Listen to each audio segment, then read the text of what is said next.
स्वागत है आप सभी का स्टेट पीसीएस क्लासेस में और डेली करंट अफेयर के इस सेशन में। तो आज हम 19 अप्रैल का जो है करंट अफेयर डिस्कस करने वाले हैं और इसके इम्पॉर्टेंट क्वेश्चन साथ में स्टैटिक पोर्शन को जो है अच्छे से डिस्कस करने वाले हैं और आप लोग इसको ध्यान से देखिएगा क्योंकि इसमें स्टैटिक पोर्शन करंट अफेयर के साथ में काफ़ी ऐड किया गया है। तो इसका पहला क्वेश्चन है कि यूनेस्को की विश्व स्मृति रजिस्टर में किसे शामिल किया गया है। तो अभी हाल ही में पेरिस में यूनेस्को की बैठक संपन्न हुई है और जिसमें भगवत गीता प्लस नाट्य शास्त्र, जिसको गंधर्व वेद या पंचम वेद भी कहते हैं नाट्य शास्त्र को। भगवत गीता के लेखक कौन है? वेद व्यास जी हैं और नाट्य शास्त्र के भरत मुनि जी हैं। तो इसको शामिल किया गया है विश्व स्मृति रजिस्टर में। अभी तक टोटल कितने यूनेस्को की विश्व स्मृति रजिस्टर में शामिल हो चुके हैं? तो टोटल 14 जो है शिलालेख इसमें शामिल हो चुके हैं। तो ये इम्पॉर्टेंट है, भगवत गीता और नाट्यशास्त्र शामिल हुए हैं। अब यूनेस्को के बारे में देखते हैं। तो यूनेस्को में जो है विश्व धरोहर में कितने साइटें हैं? तो इसमें 35 जो है सांस्कृतिक विश्व धरोहर और 7 प्राकृतिक और 1 मिश्रित है, जिसमें कि 43 टोटल हो चुकी हैं। और 43 नंबर की कौन सी बनी है? तो मोइदम असम में जो है ये जो है विश्व की 43वीं नंबर की विश्व धरोहर बन चुकी है। और विश्व धरोहर में कौन सा विश्व धरोहर में कौन सी अमूर्त धरोहर शामिल की गई है? तो इसमें टोटल 15 हैं और अभी हाल ही में पिछले साल 2023 में, मतलब 2023 में, पिछले साल नहीं 2023 में गरबा नृत्य को, गरबा डांस को जो है शामिल किया गया था अमूर्त धरोहर में। इसको भी याद रखिएगा साथ में। उसके बाद हम देखते हैं कि भारत में बायोस्फीयर रिजर्व, जो कि इसी के अंडर यूनेस्को में ही आते हैं। तो इसमें टोटल बायोस्फीयर रिजर्व कितने हैं? तो 12 जो है बायोस्फीयर रिजर्व हो चुके हैं। सबसे पुराना कौन सा है जो कि सबसे पहले बना था? वो नीलगिरी बायोस्फीयर रिजर्व है। तो ये सभी विश्व धरोहर यूनेस्को के बारे में रहे, तो आप सभी को ये अच्छे से कवर करना है। आगे बढ़ते हैं, नेक्स्ट क्वेश्चन देखते हैं कि विश्व डोपिंग रोधी एजेंसी से मान्यता प्राप्त एथलीट पासपोर्ट प्रबंधन इकाई स्थापित करने वाला भारत दुनिया का कौन सा देश बन चुका है? तो भारत जो है 17वां देश बन चुका है। वाडा, जो कि इसका फुल फॉर्म है वर्ल्ड एंटी डोपिंग एजेंसी, जिसकी स्थापना 1999 में हुई थी। इसमें क्या होता है कि खेलों में जो बैन दवा होती हैं, जो बैन कर दी होती हैं, मतलब जिसको जो प्रतिबंधित दवा होती हैं उसको रोकना इसका काम होता है वाडा का। और ऐसे ही भारत में भी नाडा है, जिसको नेशनल एंटी डोपिंग एजेंसी भी बोलते हैं। इसकी स्थापना 2005 में हुई थी। इसका हेडक्वार्टर दिल्ली में है। तो ये राष्ट्रीय स्तर पर है। आगे बढ़ते हैं, नेक्स्ट क्वेश्चन देखते हैं कि केंद्रीय गृह मंत्री और सहकारिता मंत्री श्री अमित शाह ने CRPF दिवस परेड 2025 को कहाँ संबोधित किया है? तो ये जो है नीमच मध्य प्रदेश में संबोधित किया है। अमित शाह जी जो हैं इस समय गृह मंत्री भी हैं और साथ में सहकारिता मंत्री भी हैं। ये इनको 2 पोस्ट इस समय प्राप्त हुई है। और गृह मंत्रालय के तहत ही CRPF आता है और जिसमें कि इसका फुल फॉर्म है सेंट्रल रिजर्व पुलिस फोर्स। इसकी स्थापना 1939 में हुई थी। और 9 अप्रैल को CRPF शौर्य दिवस भी मनाया जाता है। तो ये CRPF के बारे में से रहा। और सहकारिता ये बहुत ही इम्पोर्टेंट है क्योंकि सहकारिता वर्ष जो है 2025 को सहकारिता वर्ष घोषित किया गया है। जैसे कि 2023 को मिलेट का वर्ष घोषित किया गया था और जो है 2024 को कैमलेट्स का वर्ष घोषित किया गया था। उसी तरह से 2025 को सहकारिता का वर्ष घोषित किया गया है। तो याद रखिएगा क्योंकि पूछा जा सकता है। आगे बढ़ते नेक्स्ट क्वेश्चन देखते हैं कि कैंप एंड ट्रेंड योजना का संबंध किससे है? तो इसका संबंध सूरत, जो कि गुजरात से है। इसमें क्या होगा कि पार्टिकुलेटेड मैटर जो होगा उसको नियंत्रित करने के लिए कैप एंड ट्रेड योजना शुरू की गई है। इसमें प्रदूषण व्यापार होगा, जिसमें PM 2.5 से PM 10 तक का व्यापार होगा। मान लो कि कोई सिटी है जो कि कम क्या बोलते हैं पार्टिकुलेट मैटर को नियंत्रित किया है, मतलब वो कम उत्सर्जन कर रहा है, और मान लो कोई ज़्यादा कर रहा है, तो जो कम किया होगा वो ज़्यादा करने वाले को ये बेच सकता है। तो इससे इसको मिलेगा कि हम भी प्रोत्साहन मिलेगा कि हम भी कम करें ताकि हमको खरीदना ना पड़े। तो इस तरह से ये व्यापार किया जाएगा।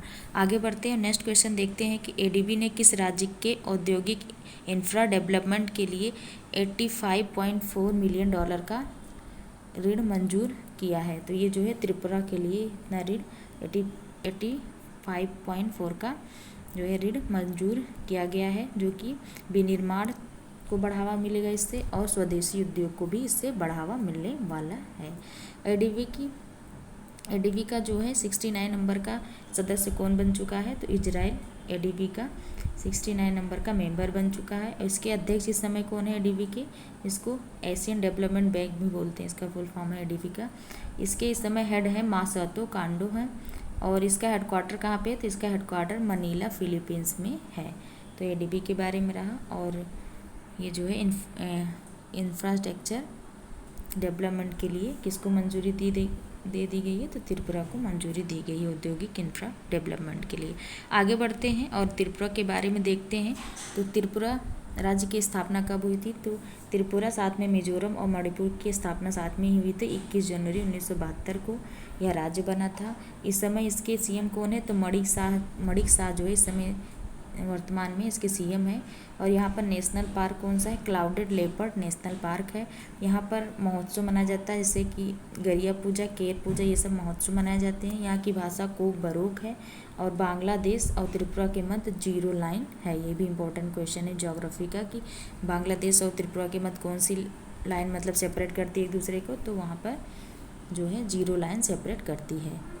तो आगे बढ़ते हैं और नेक्स्ट क्वेश्चन देखते हैं कि प्रधानमंत्री मोदी जी ने प्रकाश वर्ष पर किसे श्रद्धांजलि दी है, तो गुरु तेग बहादुर जी को जो है प्रकाश वर्ष पर श्रद्धांजलि दी है। ये जो है सिख धर्म के 9वें गुरु थे। इनका बचपन का नाम त्यागमल था और औरंगजेब ने ही इनकी हत्या करवाई थी 1675 में। इनको मानवता की रक्षा के लिए हिंद चादर या सृष्टि चादर के नाम से भी जाना जाता है। और क्या बोलते हैं कि सिख धर्म के पहले गुरु कौन थे, तो सिख धर्म के पहले गुरु नानक जी थे और 10वें गुरु गोबिंद जी थे, जिन्होंने खालसा पंथ की स्थापना 1699 में की थी। ये बहुत ही इंपॉर्टेंट क्वेश्चन है, हिस्ट्री का पूछ लिया जाता है कि गुरु गोबिंद किसने जो है खालसा पंथ की स्थापना की थी और कब की थी, तो 1699 में खालसा पंथ की स्थापना सिख गुरु धर्म के जो थे सिख धर्म के 10वें गुरु गोबिंद जी ने की थी। आगे बढ़ते हैं, नेक्स्ट क्वेश्चन देखते हैं कि विश्व धरोहर दिवस 2025 कब मनाया जाता है, तो विश्व धरोहर 18 अप्रैल को मनाया जाता है। इस बार इसकी थीम है आपदा एंड संघर्ष के खतरे में पड़ी विरासत। जैसे इस समय तुर्की में देखो भूकंप आया है, इधर थाईलैंड म्यांमार, तो ये सभी इसके लिए थीम रखी गई है। और 19 अप्रैल को क्या मनाया जाता है, तो 19 अप्रैल को लीवर डे मनाया जाता है, जो कि मनुष्य के शरीर की सबसे बड़ी ग्रंथि लीवर होती है। इसका काम होता है कि डीऑक्सीडाइड करना, मतलब जैसे मान लो कोई जहर खा लेता है, जहर आपके अंदर चला जाता है किसी तरह का, तो उसको डीऑक्साइड करता है। तो 19 अप्रैल को जो है लीवर डे मनाया जाता है, 18 अप्रैल को विश्व धरोहर दिवस मनाया जाता है। आगे बढ़ते हैं और नेक्स्ट क्वेश्चन देखते हैं। नेक्स्ट क्वेश्चन है कि NEP 2020 के तहत किसने स्कूलों में हिंदी को तीसरी भाषा के रूप में अनिवार्य बनाया है, तो महाराष्ट्र सरकार ने ऐसा किया है, जिसमें उन्होंने अंग्रेजी, मराठी और हिंदी को क्लास मतलब 1 से 5 तक अनिवार्य कर दिया है। अब NEP के बारे में देखते हैं। तो NEP कब आई थी, तो 2020 में आई थी। इस कौन सी समिति के तहत राष्ट्रीय शिक्षा नीति लाई गई थी, तो कस्तूरी रंगन समिति के तहत इसको लाया गया था। इसमें फॉर्मूला कौन सा है, तो फॉर्मूला 5+3+3+4 है, जिसमें कि +5 मतलब स्टार्टिंग 5 में प्री प्राइमरी होगा, जिसमें 1 से 5 तक, जिसमें 2 साल जो है प्ले ग्राउंड मतलब प्ले स्कूल में डाला जाएगा। उसके बाद 3 में जो है 1, 2, 3 पढ़ाया जाएगा, 1, 2 पढ़ाया जाएगा। 3 साल तो इनको प्ले के थ्रू पढ़ाया जाएगा बच्चों को। उसके बाद जो है 2 साल में इनको पहली क्लास और दूसरी साल में दूसरी क्लास में भेजा जाएगा। और उसके बाद जो है जो 3 है, तो इसमें 3 और 4, 5 क्लास में बच्चे पढ़ेंगे। उसके बाद 3 जो है 6, 7 और 8 का है, और 4 जो है 9, 10, 11, 12 का है। तो इस तरह से फॉर्मूला बनाया गया है। और इसमें इसमें यह कहा गया है कि प्री प्राइमरी के थ्रू जो है 3 भाषा फॉर्मूला रखा जाएगा। इसमें एक विदेशी भाषा होगा, दूसरा मातृभाषा होगा और तीसरा हिंदी होगा। तो मातृभाषा के अंदर महाराष्ट्र ने मराठी ऐड कर लिया है, तो ये जो है अनिवार्य कर दिया गया है यहाँ पे। और एक देखते हैं कि DPS वेटलैंड जो है, जो कि महाराष्ट्र का है, तो महाराष्ट्र ने इसको जो है फ्लेमिंगो संरक्षण रिजर्व क्षेत्र जो है घोषित कर दिया है। DPS वेटलैंड को किसने घोषित किया? तो महाराष्ट्र ने किया, फ्लेमिंगो संरक्षण दिवस। आगे बढ़ते हैं और नेक्स्ट क्वेश्चन देखते हैं कि विमोचित किताब the chief minister and the spy के लेखक कौन है? तो इसके लेखक जो है अमरजीत सिंह दुल्लत हैं, जो कि रॉ के एक्स प्रमुख चीफ थे। तो याद रखिएगा कि the chief minister and the spy के लेखक कौन है? तो अमरजीत सिंह जी हैं। आगे बढ़ते हैं, नेक्स्ट क्वेश्चन देखते हैं कि फ्रेंच लग्जरी ब्रांड चैनल ने भारत से अपना पहला ब्रांड एम्बेसडर किसे नियुक्त किया है?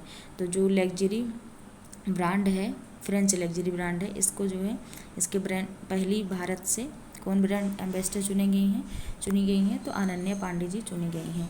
इसके पहले वुइटन की किसको बनाया गया था? तो दीपिका पादुकोण को बनाया गया था। और गुच्ची कंपनी को किसको बनाया गया था? तो आलिया भट्ट को बनाया गया था। तो इम्पोर्टेंट क्वेश्चन है। आज का शॉर्ट न्यूज़ है कि भारत ने मोरक्को में आयोजित GI टेक्स अफ्रीका 2025 में डिजिटल नवाचारों का किया प्रदर्शन। तो ये इम्पोर्टेंट फैक्ट है। तो आज के सभी इम्पोर्टेंट क्वेश्चन है। आज के अधिकतर मैंने इसमें जो है स्टैटिक पोर्शन ऐड किया है, तो आप लोग अच्छे से इसको पढ़िएगा और ऐसे ही वीडियो को देखते रहिए।